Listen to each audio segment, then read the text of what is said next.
Chichen Itza, Mexico.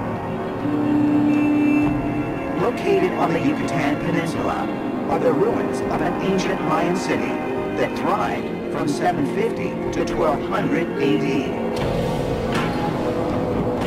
It was here in 1969 that Erich von Daniken had an amazing realization involving the city's central pyramid of El Castillo. Standing before this great pyramid, I understood nothing. I took every possible literature from Central American archaeologists to learn what's this all about.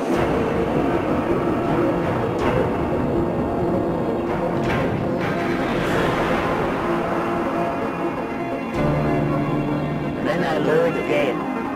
They are talking of visitors from outside. Of course they call them gods. According to ancient Mayan myths, their main deity was Quetzalcoatl or Kukulkan, Cucumatz, all those different names for the exact same deity, which was described to be a winged or a flying serpent or a flying snake. Whatever it was that they saw up in the sky could best be described as a flying snake. When we're looking across the world, Chichen Itza is a very important location. It is one of those places where it is said that the gods descended to and decreed the fate of mankind. And there is one specific pyramid, El Castillo, the castle, where you see an intricate light show happening on specifically the equinoxes, March 21st and September 21st. In the early morning, you see the sun rising up, and while the sun goes up, you see on the stairway light and shadow, triangles of light and shadow. They are produced because of the 9 platforms. The light and shadow triangles slowly go down the step in the pyramid until the sun is up there. The message is absolutely clear.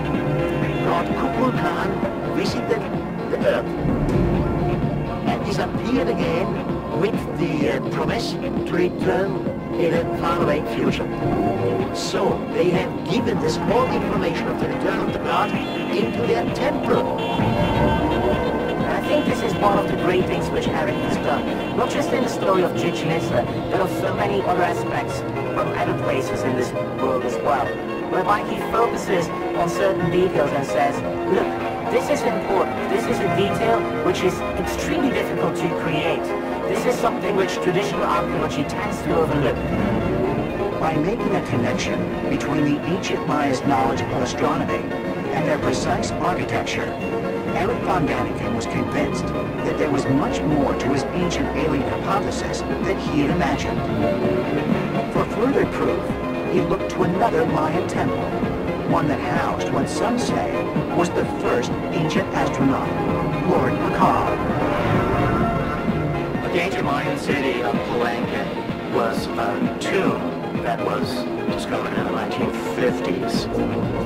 And inside this tomb was a lid on the sarcophagus for Lord Pakal. And that lid is very highly decorated with a picture of Lord Pakal. And in that picture, he's doing some really unusual things. You see a man bending forward, almost like a racing motorcyclist. He has his nose in some kind of oxygen mask. He uses his upper hand to manipulate the knob. You see his lower hand. He manipulates some controls. He's sitting on a kind of chair in a sort of capsule. When Erich looked at that lid, he saw a Mayan king in a rocket ship. And that guy was returning to the stars, going back into space. It was an exciting interpretation, and it was one of the main things in Chariots of the Gods. And when other people looked at that lid and saw his explanation, they had to agree with him. Could Erich von Daniken be correct? Was Lord Pakal really an extraterrestrial who visited Earth in the distant past? One who perhaps shared highly advanced knowledge with mankind. Have you ever wondered why schools teach so little, if anything, about the world's first advanced civilization, especially when it introduced so many things we still use today. Quite a mystery around Sumeria, which was in Mesopotamia, and what's now modern-day Iraq. After all, just some of what they gave us. The modern calendar, based on lunar cycles, the 60-20 counting system used for geometry and measuring time, the wheel, the plow, irrigation systems like levees and canals, sailboats. They even spoke the first known language. And, most importantly, they left evidence of the first recorded letter. That's a lot of intelligent contributions to man. So why don't we talk more about this clearly advanced and influential civilization? Well, connect the dots, and you'll discover why the initial delivered. The Sumerians were accurate in creating many advanced systems, yet we dismiss their history of man as mere mythology. And why is that?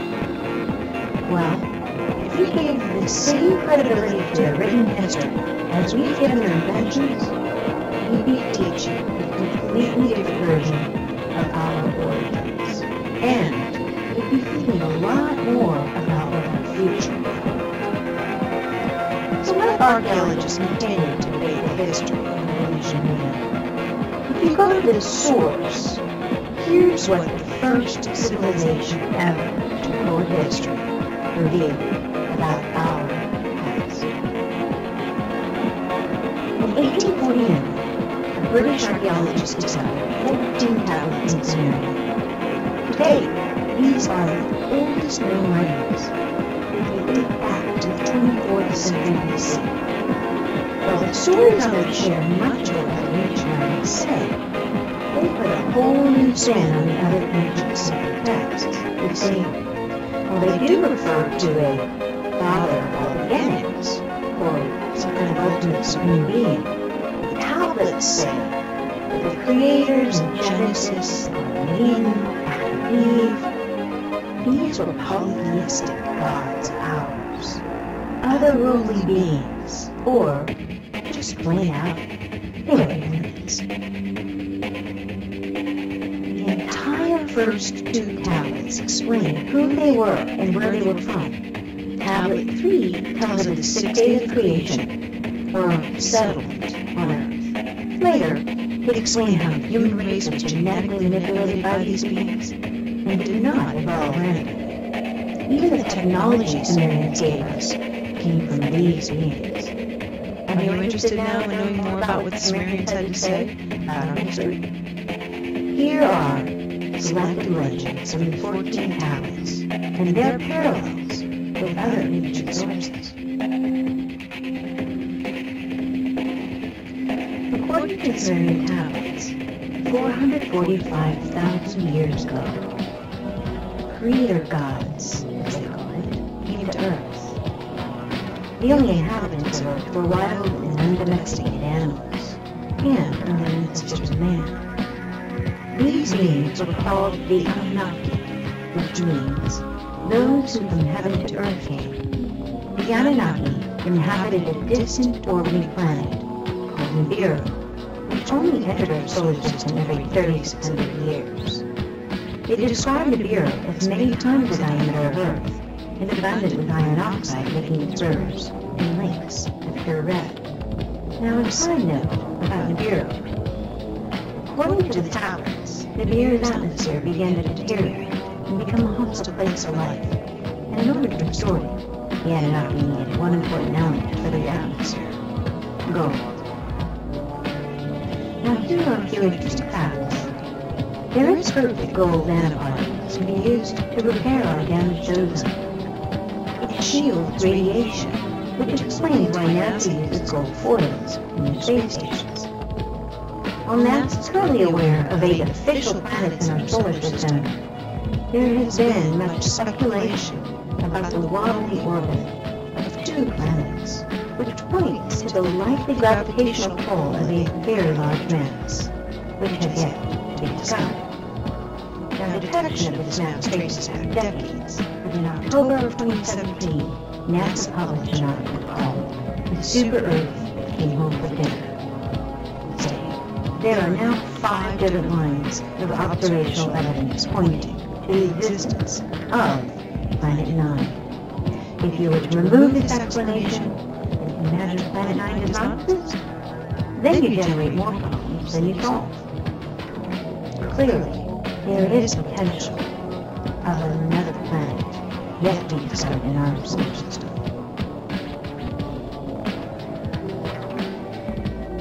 Now, when the Anunnaki arrived, they were capable of living lives that spanned hundreds of thousands of years. They created a mining settlement they called Eridok, Earth Station 1, in the Persian Gulf, under a leader named Enki. The tablets convey, after a kingship descended from heaven, it was Eridok. These visitors were not alone. They brought another extraterrestrial race with them. They were called Yijiji, and they worked as their slaves. The Yijiji were considered inferior. They served the Anunnaki by mining gold. As civilization grew, the Yijiji endured crushing labor. And these stories are consistent with Babylonian tablets from the 18th century BC. When the gods, man-like, bore the labor, carried the load, God's load was great, the toil grievous, the trouble excessive. The great Anunnaki made the Yijiji undertake the toil. After many centuries, the Yijiji rebelled, mistakenly believing they could overcome these oppressive masters. Their defeat almost completely annihilated their race, leaving the Anunnaki without a workforce. Unable to replace the Yijiji, the Bureau's ruler, Anu, ordered his son Enki to genetically engineer a new slave race, one that was intelligent enough to perform complex work, but still be subservient to the Anunnaki. His experiments are recounted in detail in Atrahasis.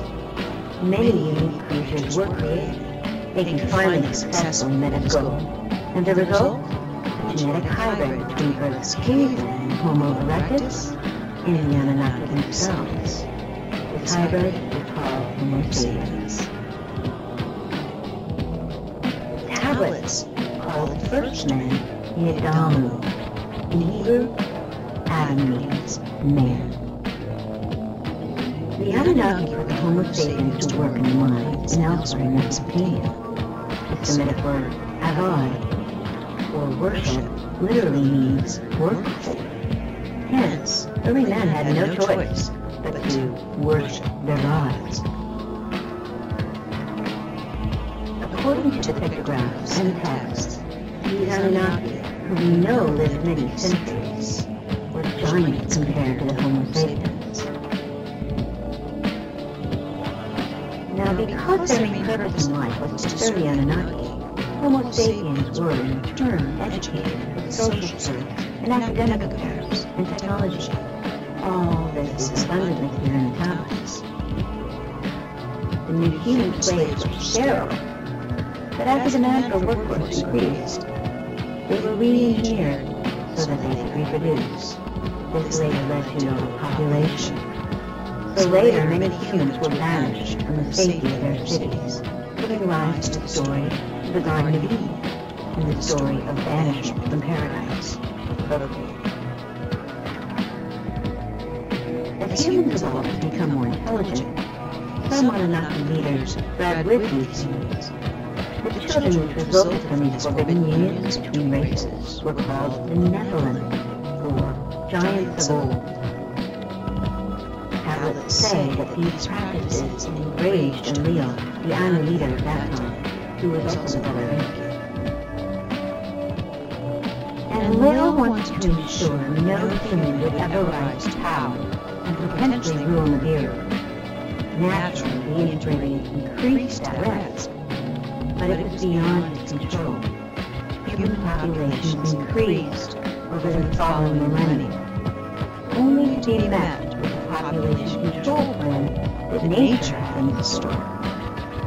During one of its 3,600 years of silence, the Earth's orbit created half on the Sun and on Earth. Nibiru is also called the Destroyer, in the Quran, which is an ancient gospel found in Scotland, that was omitted from biblical text, much like the Dead Sea Scrolls were. It reads, "Men forgot the days of the Destroyer, only the wise know where it went, and that it shall return at the appointed time. The Destroyer, its color, bright and fierce and ever-changing, was in the stable house of a fierce body of flames." The state of Nibiru usually passes without causing harm, but the tablets describe one cataclysmic event which occurred when Nibiru neared Earth. It says, first, black spots appeared on the sun's surface. The Earth's magnetic field became weaker, temperature rose, and ice caps began melting. This event we call the deluge, or the Great Flood. It also reads, for days before the day of the deluge, the earth was rumbling and groaning, as if with pain.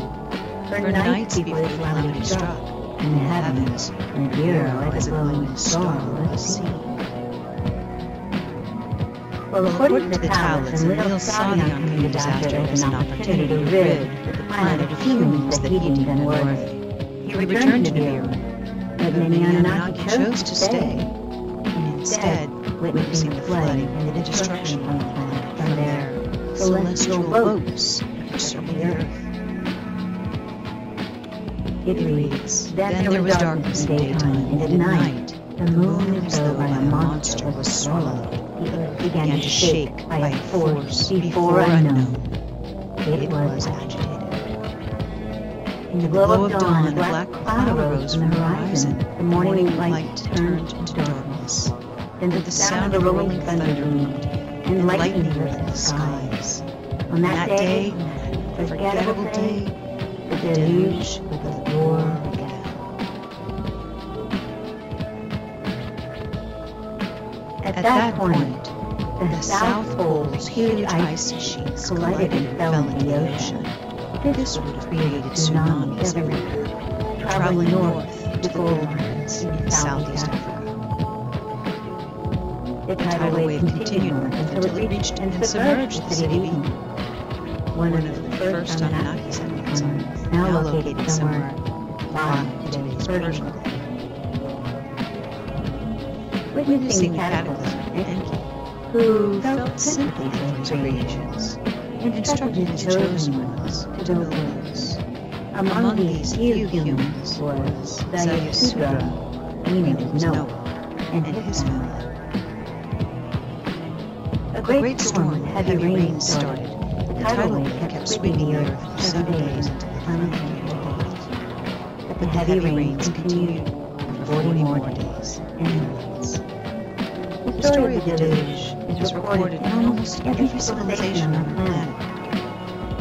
4 ice samples taken from Greenland and Antarctica illustrate the height of the last ice age, that the sea levels were 425 feet lower than they are today. And, more importantly, there is a clear indication of a rapid sea rise. After the deluge, reconstruction of a new spaceport began.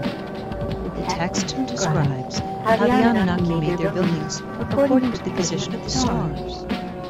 It reads, at the heart of the plane, the heavens reflect. One can keep to this degree and lean from the skies at distances to measures.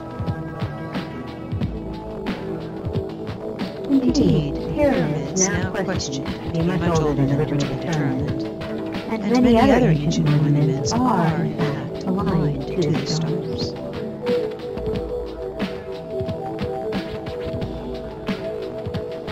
When the Anunnaki finally left Earth, their influence reached every corner of the world, from Mesopotamia, India, to South America. Before they left, they gifted to humanity the Sumerian civilization, which was inexplicably linked to our time, having made sort of a sudden appearance as a mature and highly organized culture that came out of nowhere. The Anunnaki taught the Sumerians their way of life and established monarchs. Now here's where it gets interesting.